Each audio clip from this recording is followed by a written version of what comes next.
Hey y'all, it is March the 22nd, 2018. And y'all, I'm gonna sit down. Obviously, you already see that it's a long video. Figure I sit down and talk with y'all for a long time. Obviously pertaining to the previous video, and I know a lot of people found it kind of alarming, a little bit disturbing. Probably. I want to thank everybody out there who showed, like that they care, like they would really care if I was to to get up out of here and stuff. And I appreciate you for that and everything. But of course, we gotta take some time to talk about all that. All right, that's what we're gonna do right now. And I wanted to make that first and foremost the people out there, and y'all know who you are. All the people, there's people in the comments and stuff on that video talking about, man, that really would have been a bummer, and I appreciate the fact that y'all would have been bummed out. All right. Although I do want to talk to y'all probably about that later as well, because that's not really the reaction that I would necessarily want when in fact I do die, and hopefully it's very soon. But I'll talk to y'all about that towards the end of the video. I hardly know where to start, but I want to start by saying that obviously I wasn't about to, end my life and things of that nature, which, hopefully I made pretty clear in the previous video. And it really did. It had a lot to do with Caitlin Nicole Davis and her words, and it actually gave me a whole bunch of strength because, Caitlin, whether or not she knew it or not, all around the world, people were very bummed out. Very bummed out that she did that, and they wish that she didn't do that. And it's very ironic, I know, because had she not done that, they would have never known her. And it's very ironic. But she gave me strength, and, just to say it again, it's like basically the strength she gave me, she only gave me through Jesus Christ. I mean, really, there is no other thing. It wasn't Muhammad, Alibaba, or anything like that. The strength that she lent to me through her words actually originated through his words. I think that's actually very important because we could help each other in that regard from time to time. All right. At the same time, especially as we get into being adults, you do have to realize that it ain't nobody out here can save you. All right. I mean, obviously, also our people appreciate me and left me nice comments and stuff. Yet and still, couldn't save me, not at all. Like had I had my mind set on it, had I didn't know Caitlin Nicole Davis and her whole story and stuff, might have easily done it. All right, probably would have done it. I want to talk about a couple things. First, I guess it's not so important with that. A lot of people who get into that way, they don't want to do it for a couple different reasons, but one of the reasons would be because they don't want to traumatize other people. It's a real tough situation that they're put in, and that they don't necessarily want to traumatize people. I mean, if we were to really think about the easiest ways for me to do that, or for anybody to do that, shoot, I'm gonna have a gun on me right now. It's like, dude, hanging myself, that's pretty tough. All right. And I mean, that's just being real with it. Probably the easiest way to do it, I want to suggest for anyone to do it, it'll jump out in front of a bus. There's all sort of buses and big trucks here in San Antonio. It really would be that easy. But for all the people who are thinking about that, or may come across this video and think about it later, please understand that that's terrible. All right, because you're going to traumatize the hell out of that driver. You're probably going to ruin their life. All right, so you don't even want to do that. All right, and you don't want to do it in general, more likely, but it'll give you kind of a better insight on why a lot of people actually go to that forest that Fuji forest or whatever, that suicide forest, is because they don't want to traumatize people necessarily, but they sincerely cannot get out of whatever it is that they got going on. Right? And that's just a small part of what I wanted to discuss. But also, I mean, what's more important about that particular subject is that it is a small thing, usually, that ends up going ahead and doing people in. And lots of times they'll get judged for it after the fact, and say, and people will look at them and say, "Oh man, I can't believe they didn't see that it was gonna get all better. You know, they should have just waited. They should have just held out. Obviously, this was a small thing, and they should have just waited for it to get better." It usually, typically, is a small thing, all right, which does people in. But, you know, it's important not to necessarily judge people for that, because, yeah, it's a small thing, but in your brain, it's a monumental thing. It is overwhelming. You can't get past it. All right, you don't know. I wanted to mention there's a video that I did a long time ago about Caitlin Nicole Davis, in which I was talking about how she had bought into lies. All right, she had bought into lies, and she did not listen to the Word of God. And the thing is, I made the video a long time ago, and really I was just saying what I was feeling on my heart. You know, what I knew to be true at the time. A lot of people go to that video because it's like the first one that they find. It's from a long time ago, and they'll give me all sort of stuff. They'll say all sort of things. Do like, "Oh, God doesn't exist. Oh, where's your God now?" and this and that. Or, "Oh, you don't know Caitlin. She knew God and stuff like this. Why you gotta judge her like this?" And the thing is, I didn't hardly know what I was even saying back then. But honestly, I was pretty much dead on balls accurate, to be honest with you, because it is a small thing. Typically, it is a small thing. And what does people in is not remembering the Word of God. In fact, buying into lies. And that was kind of the situation that I got myself into. And I'm going to explain it in a little bit more detail in a second. Is ultimately what I want to stress is that, yeah, I was pretty well done with my whole situation. Didn't really want to see it through, at least momentarily.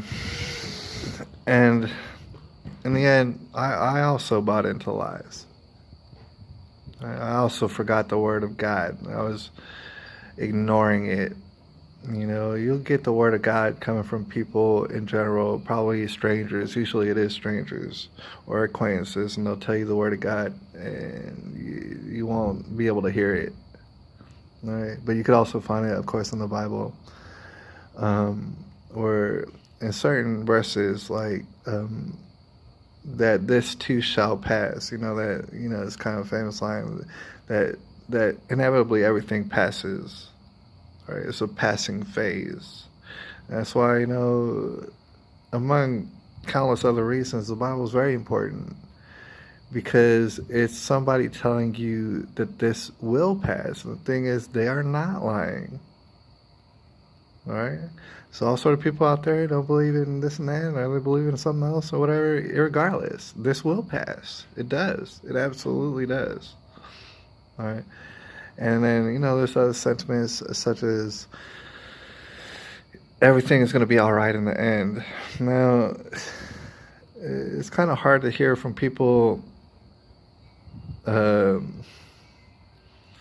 out there who maybe, say, don't know where they're going spiritually, technically speaking. I mean, to hear from Christians is a little bit better, just because it is written in a book that everything will be all right, and the book actually explains why and how everything will be all right, even throughout such things as a tribulation, which I bring up all the time, and a lot of people don't understand, or they'll debate about it, like, "Oh man, tribulation might be coming." Hell no, the tribulation's here. I see evidence of it every day. You know what I'm saying? And of course, I've made all sort of videos about it. I'll make even worse videos about it. Trust me, there's a lot of things, there's a lot of videos that I need to make that's already in my head concerning the tribulation. But like I said, everything will turn out all right, and all this shall pass. So a lot of people don't believe in the tribulation, or they don't believe in the afterlife. And for those people, dude, I don't know what to tell them. Because I don't, you know what I'm saying? Like, there's no rainbow at the end. You know what I'm saying? Like the Bible puts a rainbow at the end. Basically, yeah, it's bad. It's gonna get worse, but it's, it gets darkest before the dawn. All right, and all sort of cliches. All right. So I know I just spouted off a whole bunch of gibberish. All right. I figure I get into more specifics because people are very concerned, and it's very ambiguous what it is that I'm going through. All right, you might as well get personal about it.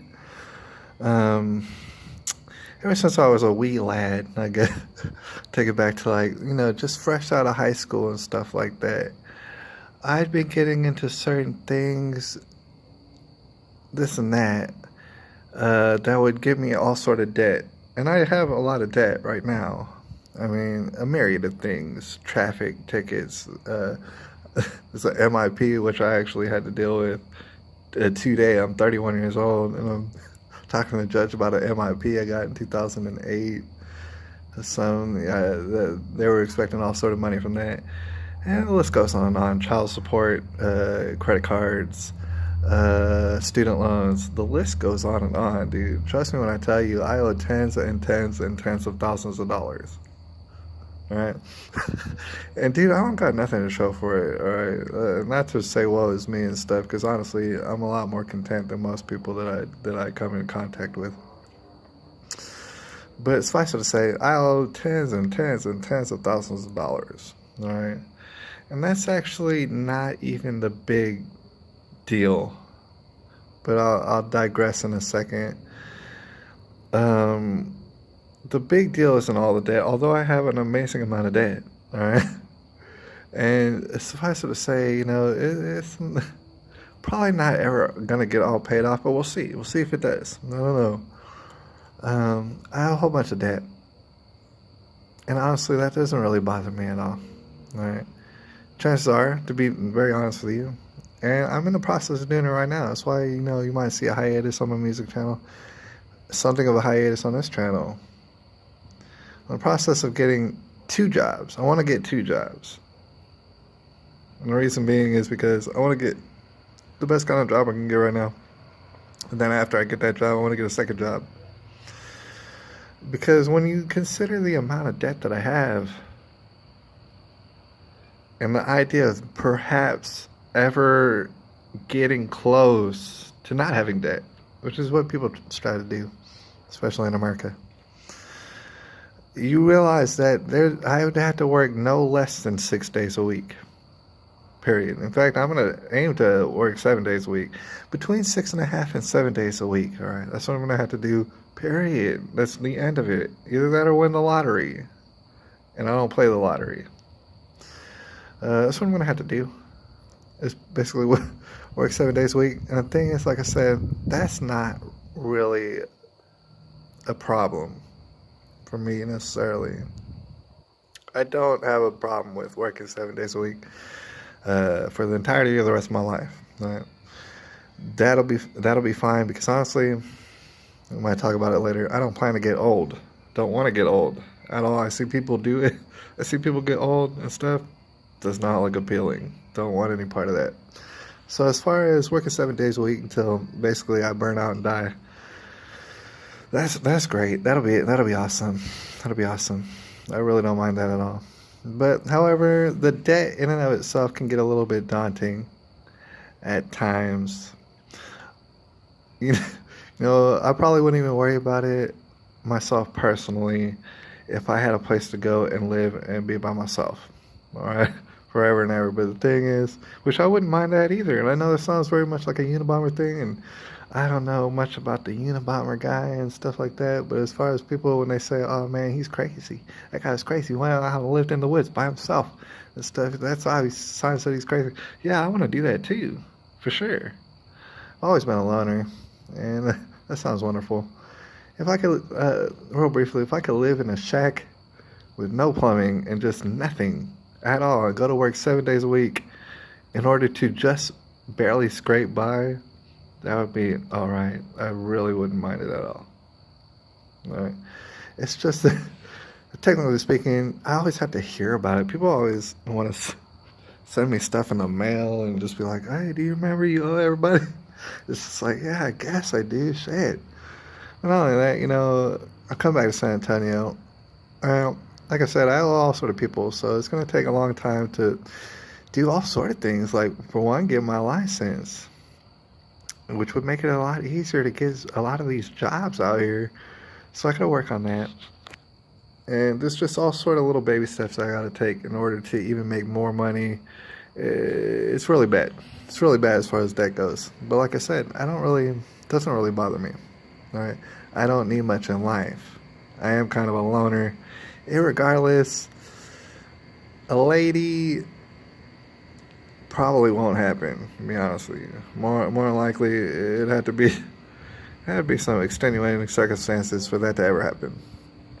All right, I understand I'm very attractive to a lot of ladies out there, and I'm sorry about that.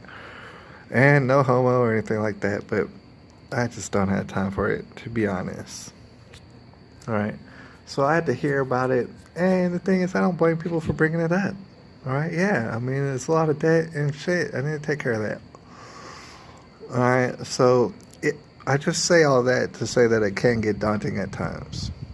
All right, but really, at the end of the day, who cares?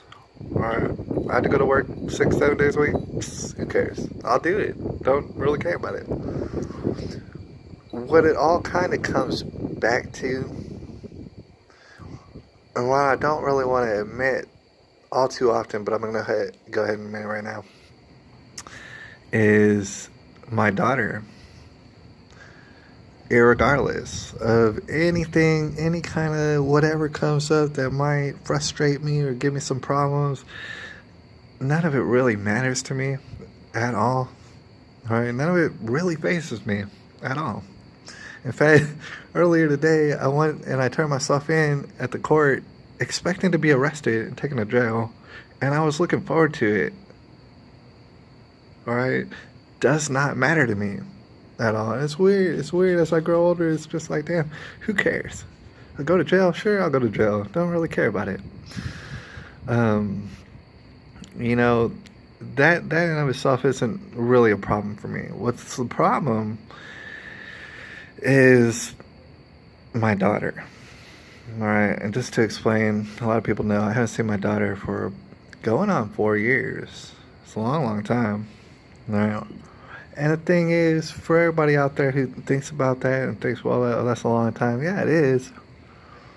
It really is. But at the same time, you have to remember, and I also remember all the time, that people lose their children every day. Lots of times people's children die or get kidnapped or all sort of things. All right, very serious. All right. Sometimes your children get whisked away and you don't ever see them again. All right. And everybody out there with children, you need to remember that. You're seeing your child today. That's what's important. Not tomorrow. It never was. Today is what's important because you're not promised tomorrow. All right. But in the end, what really got to me is my daughter, and I had to explain in a little bit more detail. Like I said, it's going to be a long video. But that is what got to me, is my daughter. The thing is, I don't care about dying. I don't care about going to jail. I don't care about working 7 days a week for the rest of my life. Does not matter to me at all. What does matter at the end of the day, and what will tend to get to me, is what if I were to die in debt and all sort of things? What if I were to die and not leave behind any sort of legacy? That does bother me. Because if my daughter never gets a chance to see me again, at the very least, I would like her to know that her father actually stood for something, actually did something, actually got things done, got things taken care of, was not going to be stopped. I want her to know that, obviously I care about her more than anything else. And it's not some sort of virtue signaling. To be honest, I can't help it. I really can't. And I had to set that example. If I die today, it does not matter to me. I need to leave behind a good story. That's another thing. It's like Caitlin gave me all sort of strength. Jesus Christ gives me strength. Right? The fact that I want to leave behind some sort of legacy, something for my daughter to look up to, that gives me strength too. All right? Because irregardless if I die or not, it does not matter. But I better do it in a way that's very respectable. All right? And at the same time, I got to live my life in a respectable way. All these people looking at me like, oh man, you got all this debt. And that's not very respectable, is it? No, it really isn't. That's why, going to work does not mean anything to me. If I go to work 7 days a week, if I go to work 8 days a week, does not matter, because I need to set that example. All right. At the same time, if I don't get to see my daughter, then who cares what else I do? Hanging out doesn't mean anything to me. Chilling out and relaxing, I don't relax. I really don't. I never do, and I don't see the point in it. Right. So it's very important to me that I do set that example, and inevitably that is what gets to me. All right. I want to explain that. Basically, the devil will slip into my brain. I know I took a little jump right there, but Satan will slip into my brain and basically will talk to me and say, you know what, you're gonna mess this up. All right, you have too much debt. Never gonna get rid of it. All right, but what's even worse is people are gonna look at you like you're a child, like you're a little child and you can't do nothing for yourself. All right, and when you're dead and gone, they're gonna tell your daughter, and the thing is, they don't have to tell your daughter because she's gonna see it. She's gonna see that you're a child, and you never grew out of it. You can never face up to responsibility. You can never pay off that debt. You're messing up.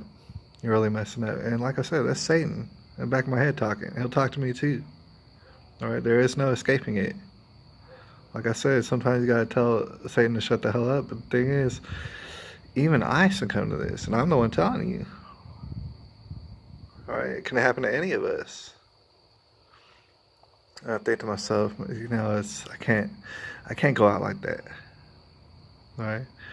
Meanwhile, I do want to throw autism into the mix because it is all one big soup. It's like it all comes together in a weird, wild way. Every single video I make is about the same thing, regardless of how different my topics are. All right, and I want to take a little bit of time before I run out of battery and footage to discuss with y'all that is basically the main plight of autistic people, for the most part, is that the good majority of autistic people will always be treated like children for the entirety of their life. And it's actually very devastating. It's devastating to autistic people, but at the same time, this applies to a lot of people who maybe ain't autistic. They get treated like children for the entirety of their lives. But I'm focusing on autistic people because that's who I am. It's who my daughter is. We're in many ways the same exact person. You can't look at her without seeing me. You can't look at me without seeing her. It is what it is. And I wanted to bring that up because, actually, and I made a whole episode about it a little while back, is Autism Awareness Month is coming up, or whatever the hell they want to call it. A big organization called Autism Speaks runs that whole thing. Basically, it's a boondoggle in which they try to take everybody's money, and they're successful with a lot of people who are dumb as hell. And basically, it is the absolute worst thing for autistic people. And autistic people will be the first ones to tell you. it's Satan manifested into an organization. Autism Speaks. It does nothing but spiritually rape those who are autistic for the most part, in the sense that it really does not provide them anything at all, as if they needed something to be provided to them anyways.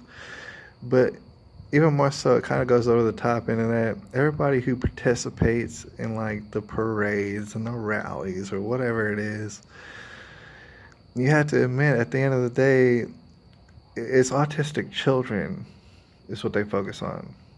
All right, the autistic adults absolutely fall through the cracks every time. They're very big cracks. All right, the focus is autistic children. Period. And the thing is, like I said, a good majority of autistic people, their biggest plight, I guess if you will, is that they'll be continually treated as a child for their whole life. Period. That's the worst thing that you could do to an autistic person. Is treat them like a child, or a person in general who's a grown adult. It's really bad for them. It's really bad. And in my particular life, just like a lot of people, a lot of times, and you can't even blame them. My mom and my dad, they'll talk to me like I'm a child. In fact, all the time, like a child.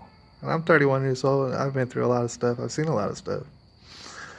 But at the same time, like I said, I can't hardly blame them because I'm so.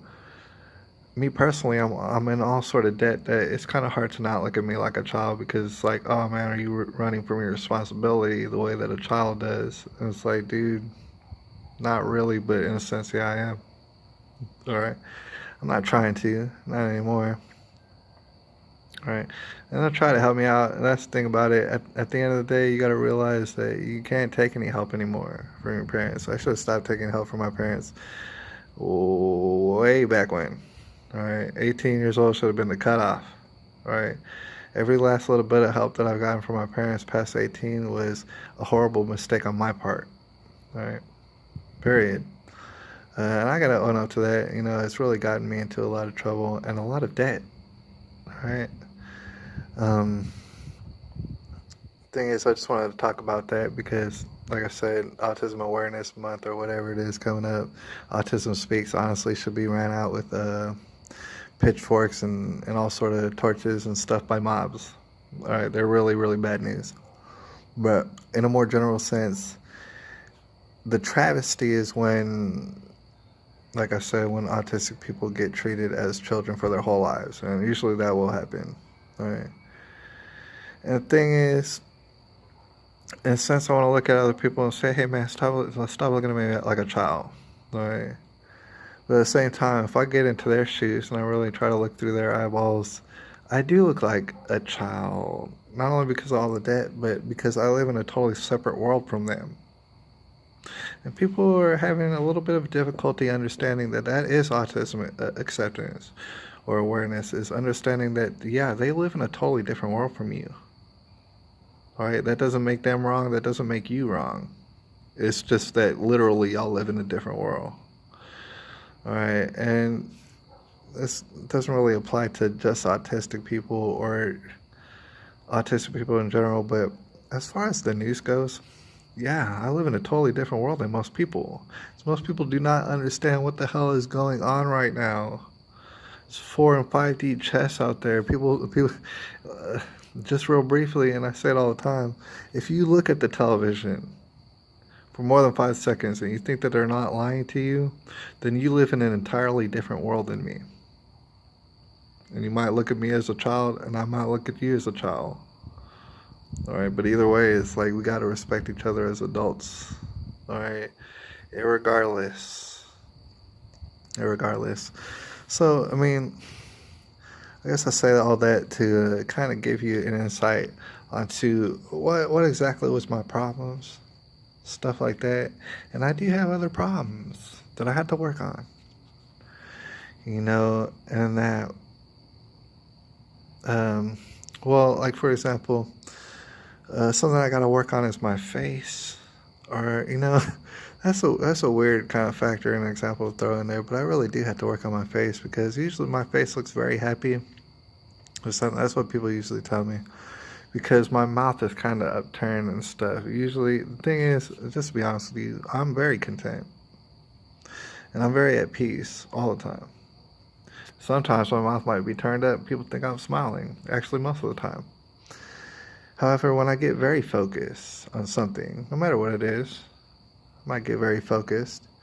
My mouth will turn down, and then, I have to admit to myself that I look probably very angry, extremely unapproachable, and so people will react to me that way.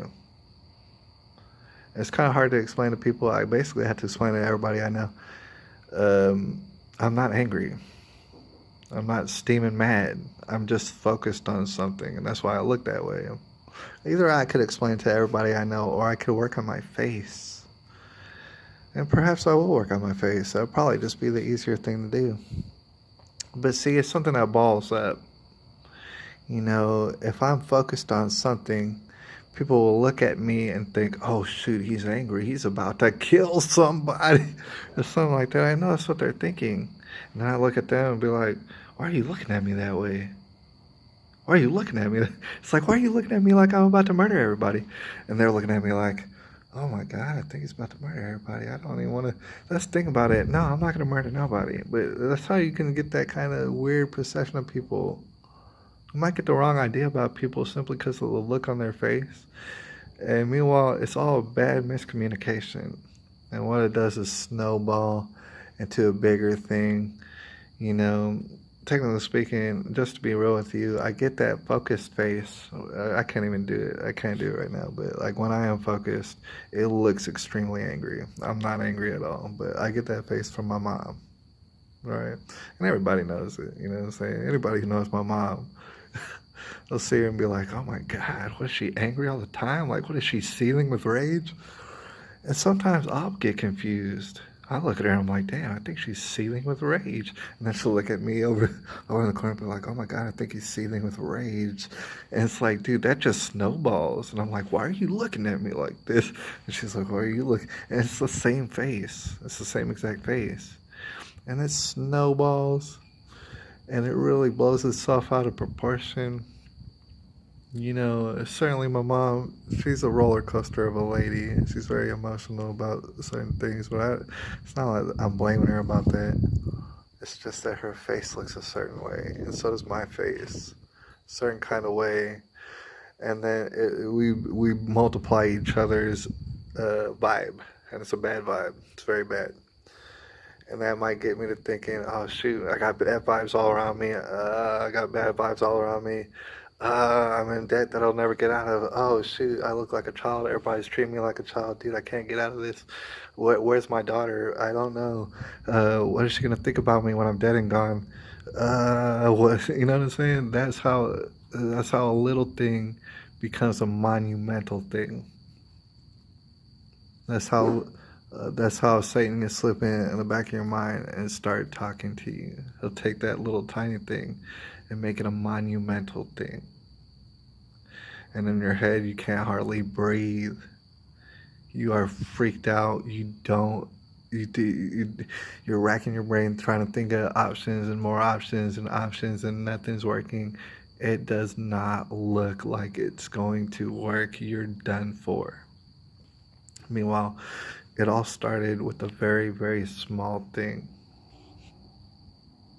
Just to make reference to Caitlin Nicole, a lot of people get feeling all sort of different kind of ways, especially people who know nothing about it anyways. I mean, they're just barely dabbling into the subject, and I always warn people, just turn around and walk away because you don't have what it takes. But they'll say all sort of things like, oh man, Caitlin was put through hell by her mother. Oh, she was being tortured. Just as an example, she was being tortured her whole life. And then I had to tell them, look, I've been researching this for well over a year. No, she was not being tortured. She literally wasn't. Now, was she being abused? Yeah, for sure. I mean, is her mother a shining example of a mother? Nah, hell nah. But was she being tortured? No. No, she wasn't. Did she have it really, really rough? Yeah, she did. Is there countless other children out there who have it way more rough? Yeah, there is. For sure. Especially in other countries. Alright? And so I always got to stop them in their tracks, tell them they don't know what the hell they're talking about. Maybe they need to do a little bit of research before they open their damn mouth. But I always make sure to let them know, although I don't really find, Caitlin's mom, Tammy, all that savory. No, she did not torture her daughter. You know what I'm saying? What happened was a little thing, and although, like I said, and I'll say it again, man, people who are trying to sexually abuse children, put them in the ground. I don't want to debate you on it at all. Anthony Lee Rogers, dude, if I found out, saying that there's undisputable evidence, I'll put you in the ground. In fact, dude, I better not see him because I'll just put him in the ground for no reason. All right? That's the thing about it. Yeah, perhaps all that kind of happened and stuff like that, but at the end of the day, it was a small thing. Sure, her life was not in danger. At the end of the day, yeah, perhaps she's abused. Children in general are abused simply from ignorance. All right? But it was a small thing that became a monumental thing that overtook her.